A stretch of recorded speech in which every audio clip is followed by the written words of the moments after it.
The federal government targets 1 million youths in mass training on vocational skills. The federal government has launched its vocational skills training scheme, targeting nearly 1 million youths.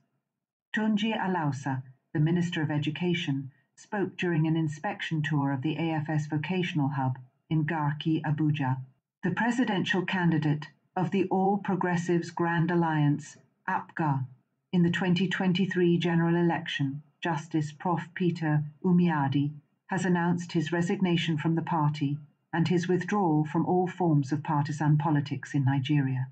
Governor Lucky Aiyedatiwa of Ondo State says the era of owing workers' salaries is gone in the state. Aiyedatiwa said this at the combined 12th to 23rd convocation of the Rufus Giwa Polytechnic, Owo, on Saturday.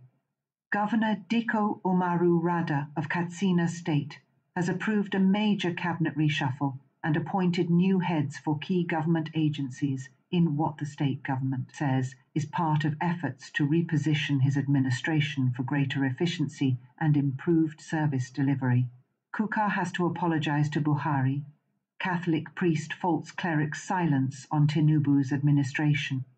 A missionary Catholic priest working in Gambia, Reverend Father Kelvin Ugwu, claimed that Bishop Matthew Kuka of the Sokoto Diocese is no longer as outspoken as he once was.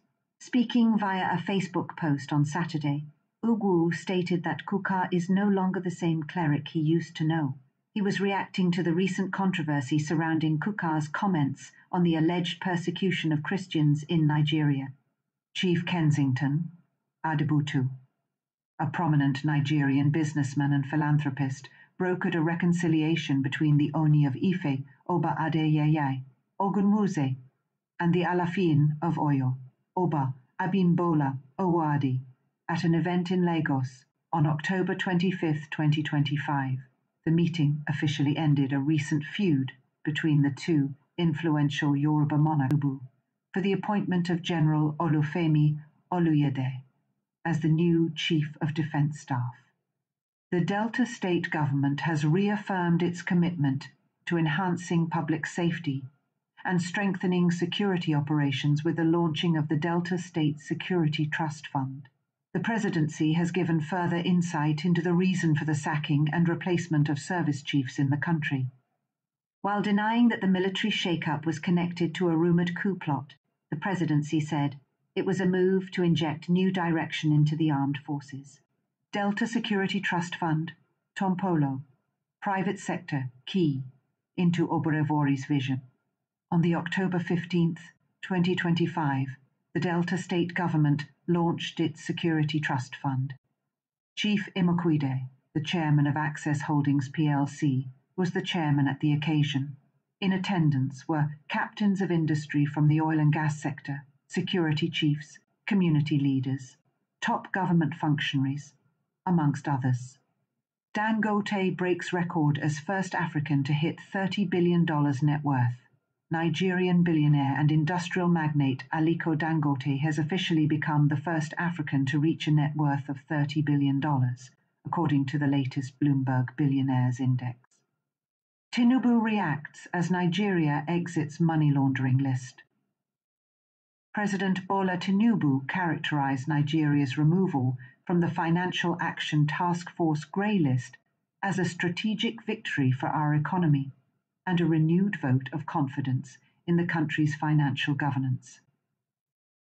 Nigeria was officially removed from the list of jurisdictions under increased monitoring by the Financial Action Task Force on October 24, 2025, having successfully completed its action plan.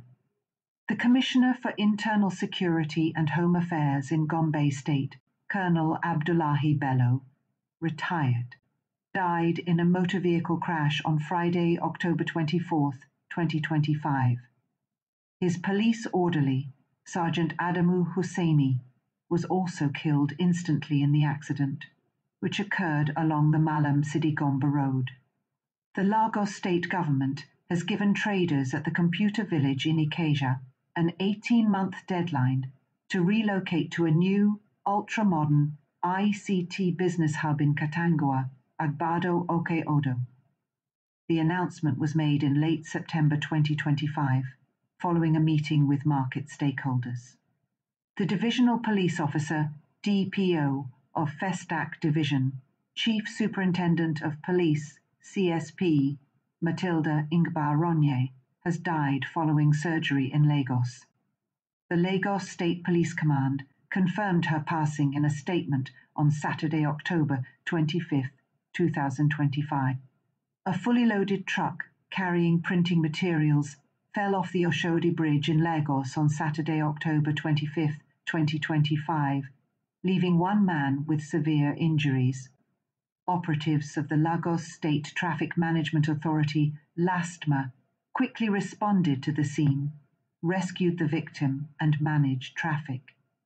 According to reports from Saturday, October 25, 2025, Aloy Ejimako, the special counsel to the detained leader of the indigenous people of Biafra IPOB, Nnamdi Kanu, collapsed inside Kuje prison in Abuja. He had been arrested a few days earlier, following a major reshuffle of the Nigerian military leadership by President Bola Tinubu on October 24, 2025. Major General Waidi Shaibu was appointed as the 25th Chief of Army Staff. He succeeds Lieutenant General Olufemi Oluyede, who was elevated to the position of Chief of Defence Staff. Reports on October 25th and October 26th, 2025, indicate that former Labour Party presidential candidate Peter Obi described some internet fraudsters known as Yahoo Boys as geniuses who need redirection. Zamfara State Governor Dauda Lawal has described the agitation over the Northwest Zone's consensus candidate for the national chairmanship of the People's Democratic Party, PDP, Tanimu Turaki, as a normal part of politics.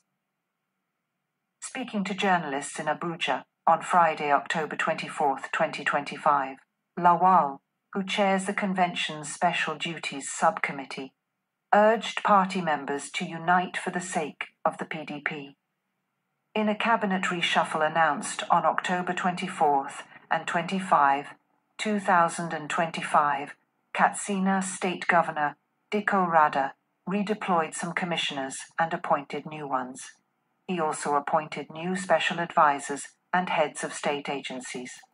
According to a statement by his chief press secretary, Ibrahim Kaula Mohammed, the changes are to improve service delivery and optimize performance.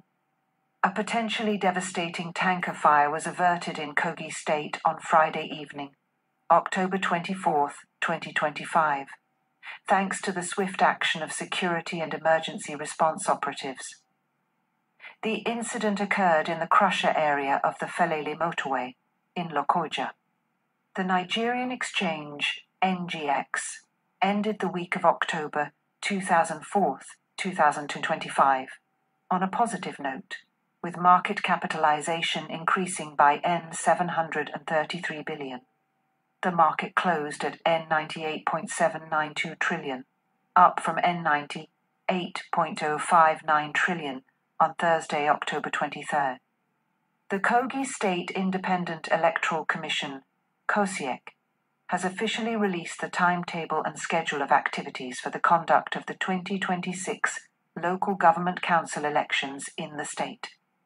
According to the document signed by the Commission's chairman, Honourable Maman Ndia Eri, the elections are slated to hold on Saturday, October 17, 2026, across the 21 local government areas of Kogi State. The returnees, who were stranded in Agadez, Niger Republic, were received by the National Emergency Management Agency, NEMA, on October 2023, 2025, at the Aminu Kano International Airport in Kano. The repatriation was carried out in collaboration with the International Organization for Migration, IOM, and the federal government of Nigeria. Of the Lagos State Traffic Management Authority have apprehended 6 suspected members of a notorious one-chance syndicate operating under the Iyora Bridge corridor in Lagos. According to statement by the Director, Public Affairs and Enlightenment Department of LASTMA, Adebayo Taofiq, the arrests, which took place on Thursday, October 23, 2025, were part of a joint enforcement exercise targeting illegal garages, unauthorized shanties, and criminal hideouts along Apapa Road, Costain, and the Ejora Underbridge area. Dare Melody remembers wife 1 year after death, says no woman can replace her. 1 year after the death of his wife, Adedoyin Odunuga, gospel singer Dare Melody paid tribute to her, stating that no woman could replace her in his life. Ivorians voted Saturday to pick a new president, with incumbent Alassane Ouattara, a shoo-in for a controversial fourth term, pitted against a divided opposition further hobbled by the barring of two leading candidates.